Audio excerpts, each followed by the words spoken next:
ஓம் முருகா சரணம். வாழ்க வளமுடன். வெற்றிவேல் முருகனுக்கு அரோகரா. இன்றைய நாள் இனிய நாளாக அமைய எல்லாம் வல்லப்பன் முருகனின் அருள் எல்லோருக்கும் கிடைக்கப் பெறுக.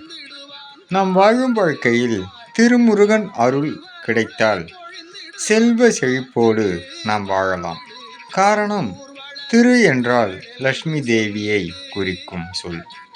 முருகன் என்றால் மும்மூர்த்திகள் ஒன்று சேர்ந்த சொல். கலியுகத்தில் அருள்நிலையுடன் பொருள்நிலையும் கிடைப்பதற்கு அவதரித்த தெய்வம் திருமுருகன் என்று சொல்லலாம்.